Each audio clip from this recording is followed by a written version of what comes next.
Hey, it's Mike McIntee here on AM 950.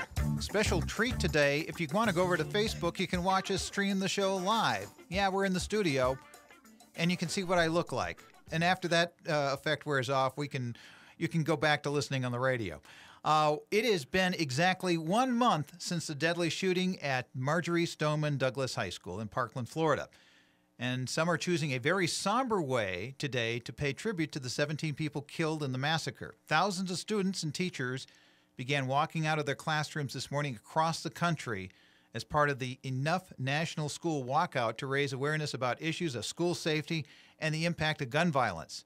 The nationwide march, organized by Women's March Youth Empower, began at 10 o'clock local time, depending on where you were, and many marches lasted 17 minutes to represent each of the victims of the shooting at Marjory Stoneman Douglas High School.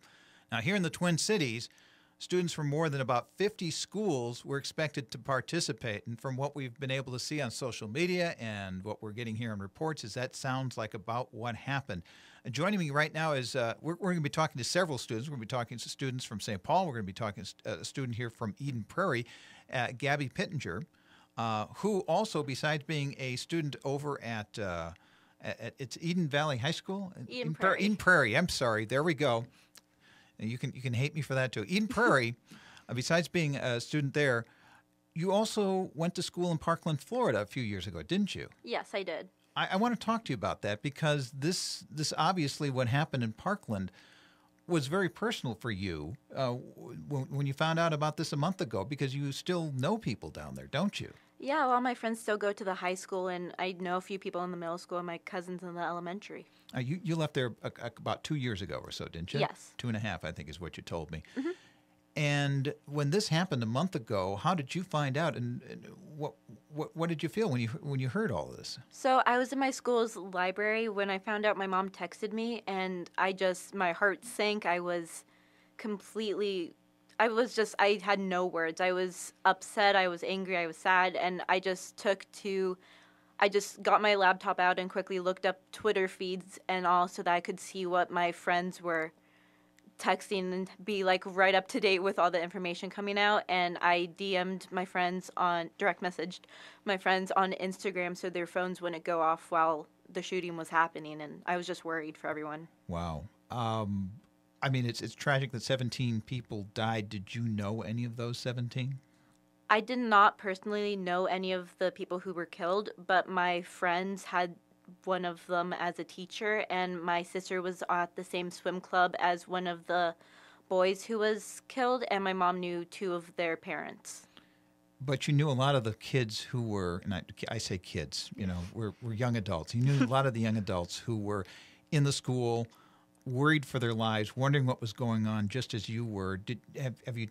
I mean, you've obviously communicated with them since then. What did they tell you about what was going on there? So a lot of them feel sad and grief, and they're afraid to go to school. Some of them are happy that there's a police present there now at the high school.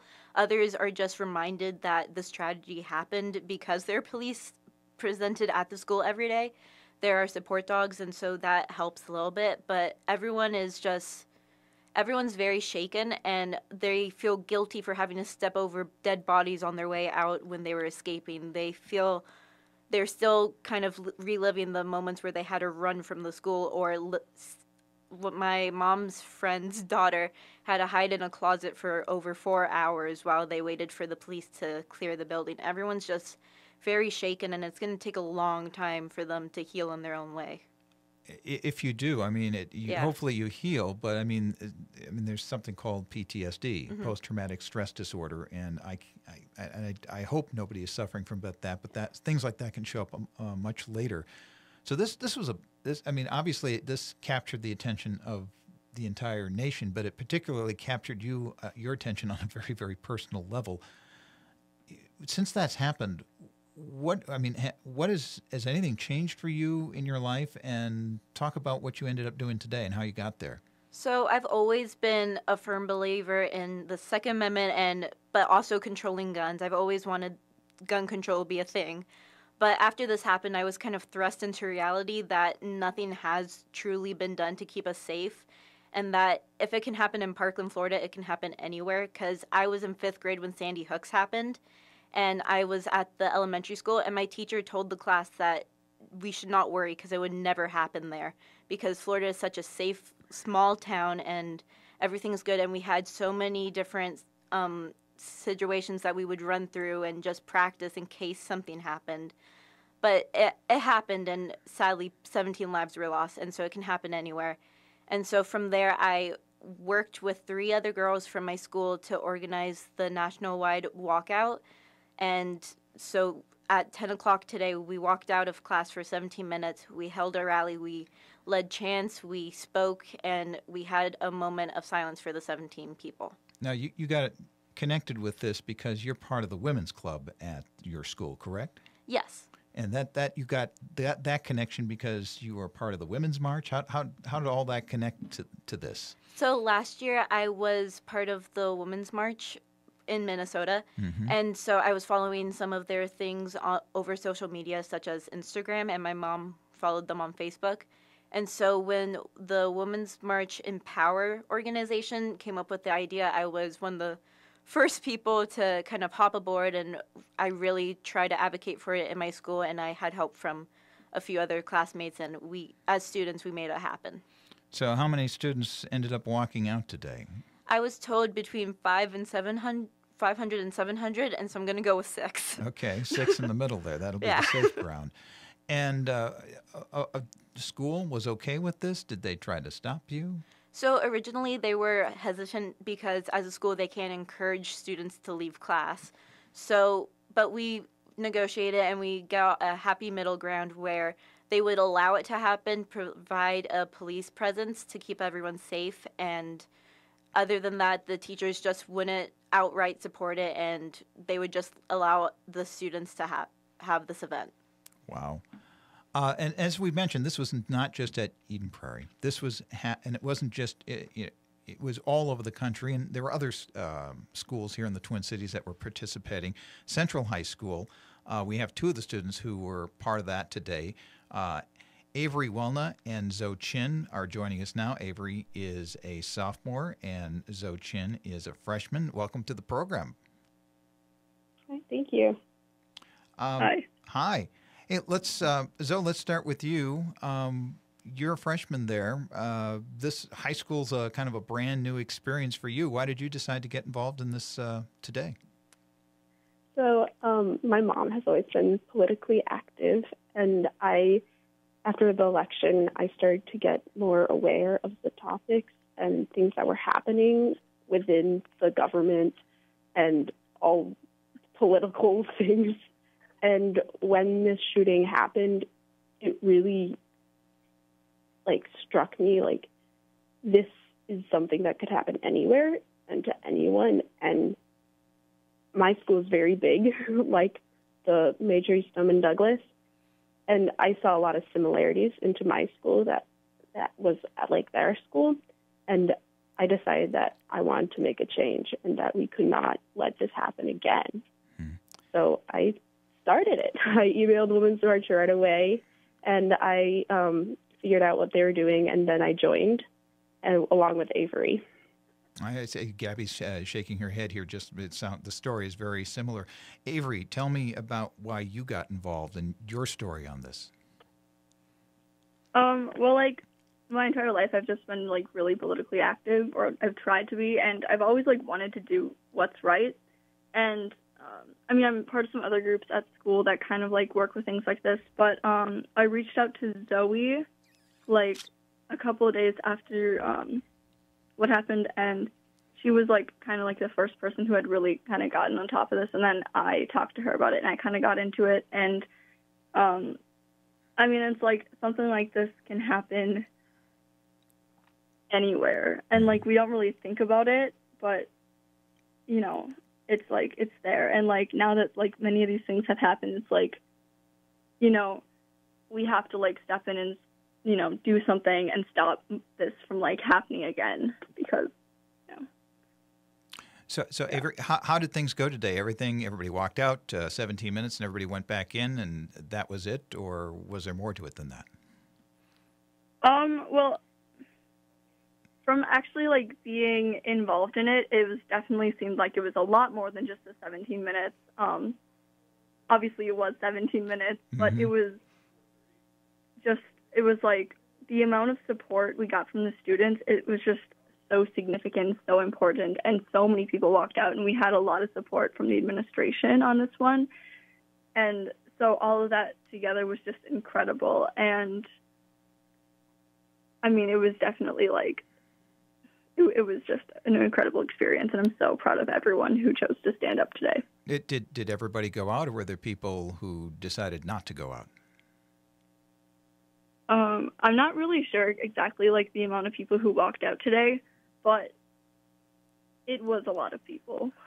Zoe, did you get any blowback from anybody? People saying, "I'm sorry, I'm not going to do that.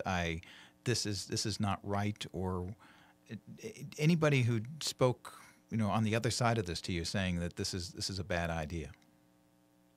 Well, No, our administration, the second I went up there to talk to our principal, she was like, "This is amazing. We're supporting this. We're going to make this a school activity. You can put posters around the school. You can put it on our little news within the school." So that was awesome that she let us do that.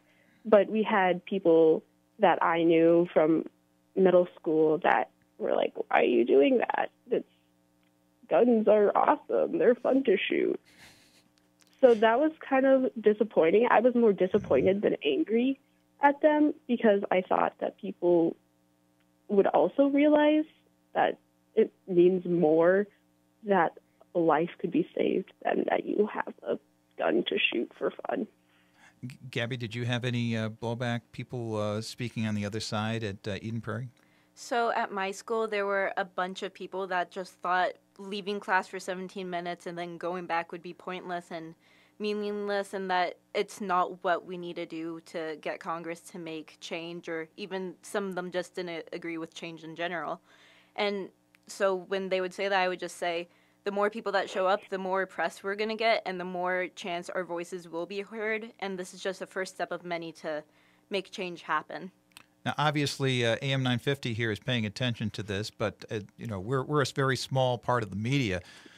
Were there cameras at Eden Prairie, or did media show up to cover this today? The media tried, but we had a police presence to keep everyone safe and block the road at a certain point, so they weren't really able to film the event. But if they were close enough, they could hear the chants. I'm aware that KARE 11, I think, tried to show up, and the Sun Tribune showed up, because I've been talking with the Sun Tribune, and my mom has a friend at KARE 11 who told her that they would be trying to come. Avery, did at Central High School, were there cameras, media, or is it just the students and the police and the administrators out there in the parking lot? Yeah, there was a camera. I'm not sure which news that belonged to, but there was also a helicopter that was flying over. Okay. Well, that makes you feel secure. I guess anybody who wants to tackle this one. The reason I was bringing up the media is this was obviously the point here is to get people's attention. And this is what we've heard so much about this issue, is that people can't pay attention because we're going to move on to the next dumpster fire, whatever it be, in the national news, and this will be forgotten. How do we keep this moving forward? And I know there's some other marches and some other events coming up. Gabby, why don't we start with you on this one? So my response to that is, I think school shootings is always going to be one of the focal points in the media, because not a few days ago, someone was shot in Alabama and died in that school shooting, yet the media didn't really cover it. And I didn't hear about it. Yeah, and I heard about it over social media and saw her picture floating around, but school shootings happen all the time, and it's going to keep popping up until we get legislative change. And also, we are trying to get as many people as possible to attend the rally on March 24th at the Capitol, whether that's in Minnesota or you're lucky enough to go to Washington. The Parkland students are trying to get as many people as possible to participate in that, to show Congress that we're angry and we demand change. Zoe, what are you going to do? What happens after this for you? Well, not only is there another march in March, but there's also one April 20th that is national-wide too. And I am going to do that along with I'm going to try to plan our school to walk out, and maybe we can try to get to the Capitol again like we did last week on March 7th. And I'm just going to keep working with Women's March and their End Gun Violence committee. For those of you missing the significance of the date, April 20th is the 19th anniversary of the Columbine High School shooting. That happened longer ago than I think any of you here has been alive. And this is how long we have been dealing with these types of problems, which is pretty depressing for me to think about. This is where we are in our lives, and this is where we are with our country. Are you hopeful that we can do something about this, Avery? What are your thoughts here? Well, I think it's important for everyone to remember and think about how basically we are our future, and people really need to think about how far their advocacy is really going to go. I mean, are they just going to walk out once, or are they going to keep standing up against our House of Representatives and our legislators and our senators until something changes? And that's what people need to keep doing. Zoe, are the people likely to get more involved in politics? I mean, you're not old enough to vote, but you're old enough, I think, to take part in a campaign. Are you or any of your friends going to be doing that? Yes, so we've already had a bunch of people come to me and our group that we have after this march that said, hey, what can I do to help or get more involved? So I've been giving suggestions to them, and we also set up a voter registration table today. And we had posters telling them how to do the online registration, and we had a bunch of people register that would be old enough this year on November 6th. Okay. Gabby, we were talking about voting. You're obviously not old enough to vote, but you've got political plans here too, don't you? Yes. At the moment, I'm just encouraging as many people to go to the protests, and I'm going to try and find a way to work with Dean Phillips and to gain him into office, because Eric Paulson kind of has taken too much money from the NRA, which is, for anyone who doesn't know, is a big gun organization. And so I plan to work really hard to make change happen, and that, for me, one of the steps is gain many more people that are on our side into office. Well, that's encouraging to hear. And Avery, political action from you too, you thinking? Oh, yeah. And then, so what Zoe was talking about, there are a lot of people in our school who do want to get involved, and that's amazing. Basically, I mean, it's we just need to keep, standing up against gun violence. And I think also, basically, Okay. Well, I want to thank all three of you for coming on the radio, because it's an unnatural thing to do, to go on the radio and talk to an old guy about what you did at high school today. But you've done a wonderful job here. I applaud what you're doing. I applaud that you're speaking up. I applaud that you're taking action, and you're going to be doing something beyond today, because this is symbolic, obviously, but it's political action that's actually going to change things. I think everybody here on the line with me understands that. Zoe Chinn, Avery Weina, and Gabby Pittinger, I thank you so much for joining me today. Best of luck, and keep fighting, okay? Thank you. Thank you. All right. Folks, we're going to take a break, and when we come back, I got an update on a story I had for you yesterday, and then later on in the show, we've got an incredible story from Nancy Nelson. Would you give away an organ if you're still alive? Would you become an organ donor? Nancy Nelson wants to talk about it. That's all next year on The Mike McIntee Show.